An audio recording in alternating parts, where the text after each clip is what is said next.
And finally, ay naka-edit na po tayo ng trending picture sa ngayon at less than 20 seconds ay pwede na po nating magawa yon at napakadali lang po nun. What's up sa inyo mga katropa? Kamusta kayo? At kamusta naman ako? So ngayon for today's video ay maganda na naman po yung pag-uusapan natin dahil ituturo ko po sa inyo kung paano nga ba mag-edit ng isang trending picture sa ngayon. And actually guys, yung example dyan, makikita nyo dyan sa screen, ay marami na pong gumagawa nyan at trending po yan. Marami nagpo-post nyan sa Facebook and other social media accounts. Kaya kung gusto mo na matuto kung paano nga ba mag-edit ng ganyan, panoorin mo tong video na to simula umpisa hanggang dulo at kung ready ka na, punta na tayo sa tutorial. Let's go! Marami nga po ang gustong matuto kung paano nga ba daw ini-edit yung ganitong picture kasama yung crush nila na artista or any celebrity na gusto nilang makasama sa picture at ituturo ko sa iyo ang step by step kung paano nga ba gagawin iyon. Ang unang step na kailangan po natin gawin ay pumunta tayo dito sa Google Chrome or sa browser po natin. Dito kasi ay pwede nating i-search yung mismong picture na gusto nating mapasama sa mismong Polaroid prompt or picture na mismong kasama natin. So dito ang napili natin, for example, is si Miss Catherine.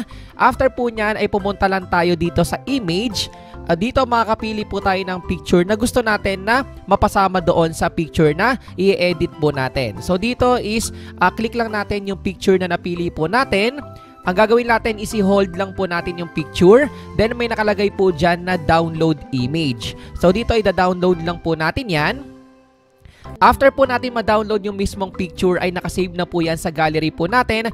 Then pwede na po tayong mag-click dito ng plus sign or new tab na nasa taas. So dito dahil naka-new tab na tayo ay pwede na tayong mag-edit doon sa Gemini AI or sa Google Gemini. So dito i-type lang natin yung Gemini AI. Yung unang lalabas po dyan ay ayun po yung bibisit po natin. So click lang po natin yan. So nandito na po tayo sa Google Gemini. Kung makikita ninyo ay pwede na po tayong maglagay dito ng pwede nating ilagay na prompt. At syempre makikita po natin yan sa aking messenger. So dito click lang po natin mismo yung aking messenger muna na ikakopy ko yung mismong prompt na kailangan po natin. Okay? So dito i-hold ko lang po yan, then click lang po natin yung copy. Dahil meron na po tayong copy ng mismong prompt na ilalagay po natin doon, ay pwede na po tayong mag-start dyan. Pero before po nyan, sa mga hindi pa po or gustong magkaroon pala ng copy na yan, i-message nyo lang ako dito at i-follow dito sa aking account na Steve Mart De Castro. As of now is meron po tayo dyang 94,000 followers at para makita ninyo at masend ko sa inyo yung mismong copy na yan ay i-message nyo lang po ako dyan. Okay? So dito, after po natin yan, ay click lang po ulit natin yan. Then may nakalagay po dyan na paste, ilalagay po natin yan. So after po nating ma-paste yan, kung makikita ninyo, nakalagay na po yan dyan. Then ang next step naman po is maglalagay tayo ng dalawang picture. Kasama po yung mismong picture mo at yung mismong picture na dinownload mo. Okay? So dito, click lang po natin yung plus sign. Then may nakalagay po dyan na upload files. Then may nakalagay po dyan na photos and videos. So click lang po natin yan dahil diretso na po yan sa ating gallery. Kung makikita ninyo ay pwede na po tayong makapili dito ng dalawang picture Hindi lang isa dahil dalawa kayong nasa Polaroid na picture. So piliin natin yung na-download natin kanina. Then kailangan lang po natin pumili ng mismong picture natin na makakasama doon sa mismong picture. Okay? Na i-edit po natin. So dito after natin makapili ng dalawa, click lang po natin yung select na nasa taas. So dito after po nyan is makikita ninyo yung mismong kinopy natin kanina at yung dalawang picture na kailangan nating i-double check na mismong may itsura na po yan. Kapag ganyan na po yung mismong nakalagay po dyan ay ready na po yan mismo sa pag-edit po natin. So dito igigilid lang po natin at click lang po natin yung arrow na nasa gilid. Okay? After po kasi ng araw na yon is magkakaroon po ng processing time. So maghihintay lang po tayo, I think less than 20 seconds or less than 30 seconds. Depende na po siguro yan sa mismong tagal ng pag-edit. Okay? So after po nyan, okay, hintay lang po tayo. And finally, ay naka-edit na po tayo ng trending picture sa ngayon at less than 20 seconds ay pwede na po nating magawa yon at napakadali lang po nun. Kung makikita po ninyo ay mismong yung dalawang picture na pwede nating ipagsama, actually pwede niyang gawin anytime, wala naman siyang limit.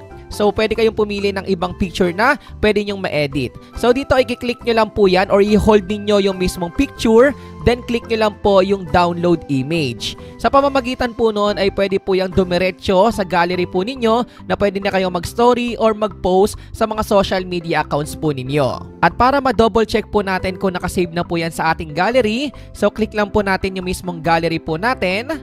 Okay, so dito finally guys ay nakasave na po yan at syempre pwede na tayo makapag-start na makapag-post using itong unedited na picture po natin. And again guys, itong video na to is for educational purposes only. So pwede nyong gamitin ito sa pag-edit ng mga picture ng kamag-anak ninyo, kaibigan ninyo, katropa ninyo, kapamilya ninyo. So depende na po sa inyo yan. At syempre pwede rin sa mga jowa po ninyo. So dito naman guys, again guys, don't forget to follow my Facebook account. Makikita niyo yan dyan. As of now is meron tayong 94,000 followers at kung nalilito ka at gusto mong magpa-edit or gusto mo na matutong mag-edit niyan is don't forget na mag-message dyan para masendan ko kayo ng prompt na kailangan po dito. At ganun lang po yung simpleng steps na pwede nyong gawin at sundan para makapag-edit po kayo ng trending pictures sa ngayon kagaya po na nakikita nyo dyan sa screen.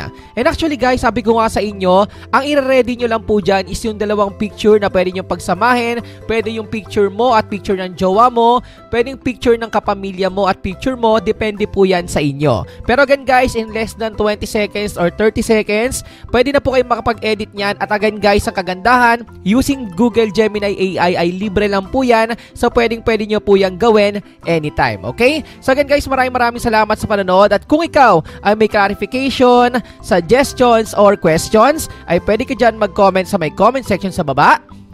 And also kung bago ka lang dito ay welcome na welcome ka. Don't forget na mag-subscribe at pinutin ang may wagang notification bell para sure at 100% sure na updated ka sa mga future uploads ko. You know, peace out, like, comment, subscribe. Peace! One love!